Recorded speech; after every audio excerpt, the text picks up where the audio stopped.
Assalamualaikum warahmatullahi wabarakatuh. Alhamdulillahirabbil alamin wa binasta'in ala umuri wajin wassalatu wassalamu ala asyrofil anbiya'i wal mursalin wa ala alihi washabihi ajmain. Assalatu wassalamu alayka ya sayyidi ya rasulullah subhanahu wa ta'ala ini. Alhamdulillah ala ni'matil islam wal iman wa hijrah wa taubah wa kafa biman. Rabbi shrah li sadri wa yassir li amri wahlul 'uqdatam min lisani yafqahu qawli. Sob, keahlian saya cuma marketing, sob. Saya magisternya marketing, keahlian saya cuma marketing, saya jualan. Saya jago jualan itu dari mulai, bukan hanya dari sekarang, tapi dari mulai SD saya udah jago jualan. Saya cerita, saya jadi pengusaha itu SD kelas 5 dan saya sudah punya ruko, kios. Nilainya kalau sekarang kira-kira 100 sampai 2 juta. Bayangin, usaha kecil, anak kecil punya uang sekitar segitu kan susah. Apa yang dijual? Majalah. Nah, sekarang nih saya ini gak pernah nyerah di marketing apapun, sehingga dulu pernah ada tagline di satu, dan orang ingat sekali dengan saya. Saya kan dulu kerja di penerbangan, saya flight engineer.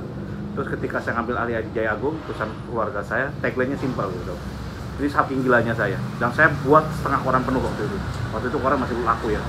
Itu 25 tahun lalu. Tagline-nya hanya pesawat yang tidak bisa kami buat. Geger sob sebali. Sehingga orang ingat itu sampai 5 tahun masih ingat. Kalau ketemu saya, inilah yang ngomong iklannya hanya pesawat yang belum bisa kami buat. Iya, pesawat terbang minta bilang. Hanya pesawat telepon bisa, yang lain hanya pesawat terbang yang belum gitu. Jadi hanya pesawat yang belum bisa kami buat. Wah, itu geger sob. Dan saya nggak bawanya kabar di Jagung karena saya dulu punya plasma cutting yang paling baru, punya powder coating, sehingga saya kenal menteri perindustrian, kenal Pak Juhal, kenal menteri saya kenal, siapapun kenal. Jadi saya baru marketing dablek saya lakukan. Oke, saya tidak bicara tentang kesuksesan saya diri saya sekarang ini di dunia marketing. Saya belajar dari orang biasa. Dia ngomongnya pejuang receh. Kapan hari gini? Saya cerita dulu nih. Ini marketing bodoh atau bopin, bodoh-bodoh pinter, tapi sukses sob. Suksesnya luar biasa gitu. Nah, saya kan punya Uber Indonesia. Kita punya di mana-mana sekarang, di seluruh Indonesia Indonesia dibuka semua sama saya.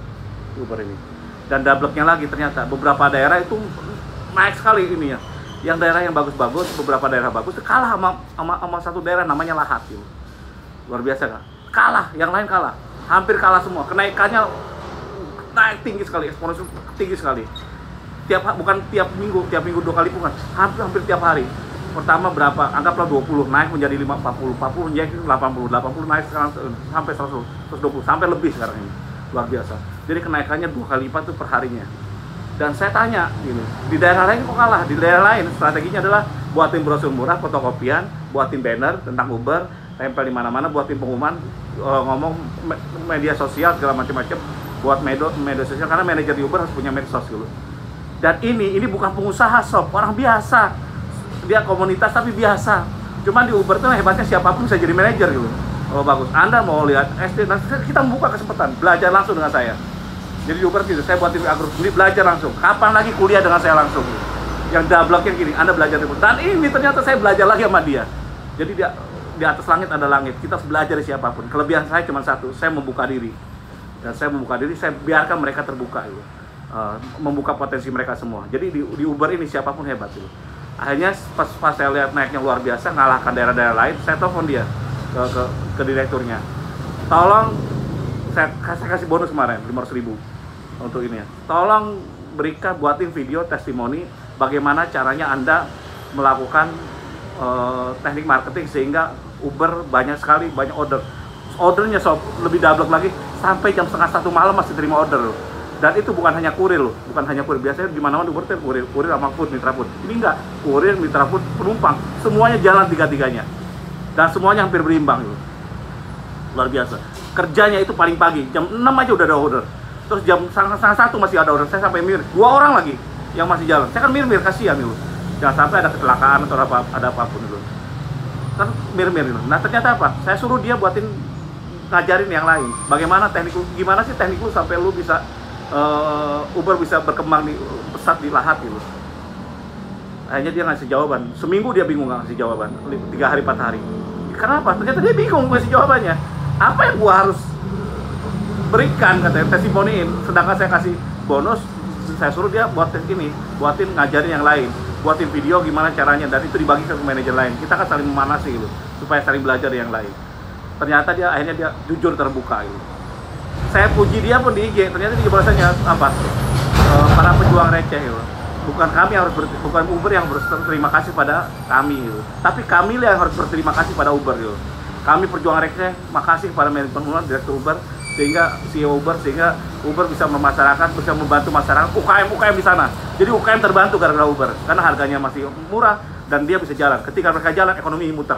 Itu dia. Uber tuh bantu pemerintah. Jadi pemerintah Pak Jokowi, Uber bantu Anda gitu, di UKM. Pak Menteri Perindustrian, Menteri Koperasi, Uber akan buat koperasi. Luar biasa nggak coba? Siapapun ya. Saya bukan termasuk tipikal pencerca.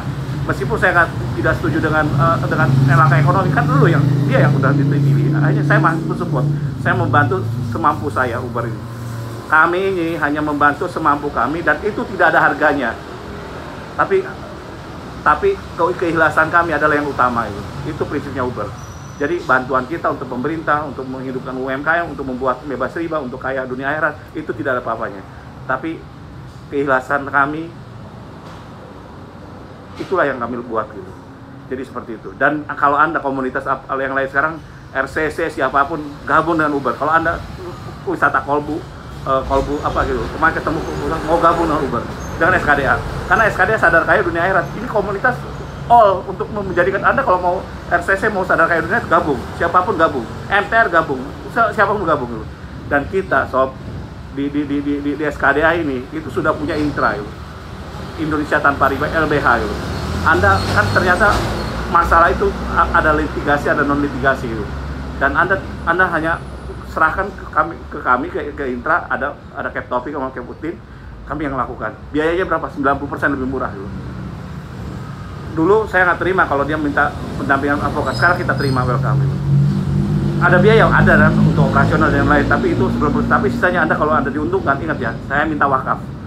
Karena semua wakaf, Uber pun untuk wakaf, itu seperti itu. Oke, saya balik lagi. Marketing yang dilakukan oleh manajer Lahat adalah marketing yang bodoh menurut saya. Tapi jitu sob.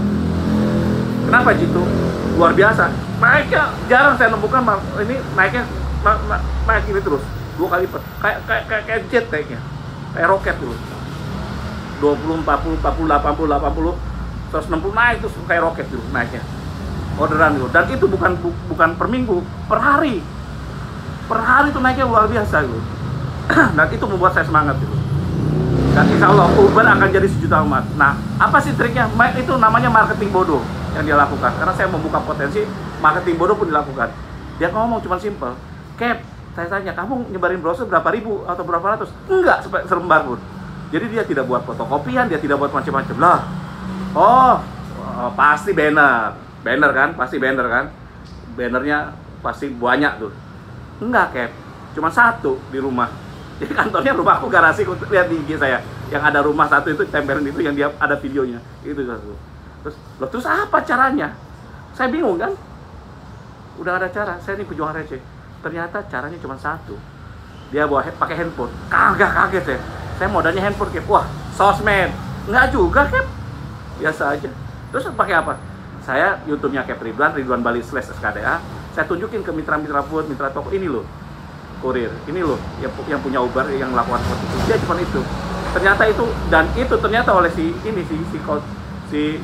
customer tadi ditunjukin ke yang lain. Jadi mode to mode gitu. Jadi handphonenya satu ditunjukin. Nah, driver yang disuruh nunjukin doang ke orang. Jadi driver nggak bisa ngomong. Ini loh Uber untuk wakaf. Dan kita ini pejuang wakaf. Apalagi ini kita ini mitra-mitra driver itu Anda pejuang wakaf. Karena 2/3 keuntungan Uber untuk wakaf.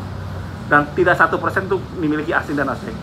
Dan lebih hebat lagi, Uber itu pejuang riba, anti riba. Jadi apa? Pejuang anti riba. Nanti ada di dirinya. Kenapa? Kita membebaskan kan dari SKDA dari ini. Terus yang ketiga, Uber itu apa? SKDA Uber itu. Uber itu pejuang Palestina. Karena kita udah kerjasama dengan KNRP. Kita akan sisihkan untuk bela rakyat Palestina. Karena ada satu hadis, sebaik-baik yang bebaskan Syam, negeri Syam zaman dulu itu kita tidak dengan kekuatan perang, tidak dengan kekuatan ekonomi. Sebaik-baik yang bisa membebaskan adalah sebaik-baik pimpinan, sebaik-baik pasukan gitu. Dan jaminannya surga jannah. Saya banyak dosa, saya banyak salah, saya gudang salah segala macam-macam. Anda juga sama mungkin. Ayo kita bareng-bareng besarkan Uber, SKDA dan Intra. Dan ternyata itu cara yang si Lahat lakukan dengan dia hanya nunjukin dengan cara sederhana itu sukses. Jadi kalau nanti melakukan apa, jangan pakai cara yang Anda mampu aja. Ini peringatan, ini ini pelajaran bagi Anda manajer Uber sekalian dan bagi Anda juga semua. Marketing gila, marketing bodoh pinter, bodoh pinter. Ternyata sukses ngalahkan marketing modern atau marketing sosmed. Ternyata luar biasa. Selamat untuk ini, untuk Lahat. Nanti saat kalau apapun saya akan mampir ke Lahat atau Anda yang saya undang ke seminar kopdarnya SKDA. Demikian dari saya, wabillahi taufiq. Kalau salah banyak salahnya tentunya saya, kalau kurang banyak kurangnya. Ada pengumuman satu lagi. Jabodetabek, Cikarang, Cikampek, Banten itu kita buka Uber Car. Terus saya lihat beberapa aplikasi lain drivernya pada marah semua. Potongannya gede 22,5%, 20%, ada mobil internal. Buat taksi internal segala macam-macam, taksi ngambil segala macam. Akhirnya ordernya tadinya dapat buat 12, hanya tinggal 1. Kemarin saya supir salah satu ojol itu dari jam 8 pagi dapatnya jam 6 sore, udah habis 60.000, cuma baru saya 1. Itu pun saya ongkosnya 60.000. Jadi dapat berapa? Dia sampai marah, Pak, 60.000 ini paling saya terima 35.000 karena potongan yang lainnya. Terus berapa potongan yang menurut Bapak bagus? 10%, dan saya aminkan. Makasih Pak sopir yang kemarin saya tumpangi, saya jadikan saya 3 sopir dari masing-masing aplikasi, 4 total taksi itu saya dari Gokar sama Gojek. Sarannya kira-kira 5% sampai 15%, terus ternyata saya ambil 10%. Jalan tengah, mudah-mudahan Anda bisa sejahtera. Dan saya janji saya tidak akan adakan internal mobil internal atau apapun kerjasama dengan yang lain sehingga merugikan Anda. Kita fair. Kita juga nggak ada goror, nggak ada riba. Demikian dari saya, wabillahi taufiq wal hidayah. Wassalamualaikum warahmatullahi wabarakatuh.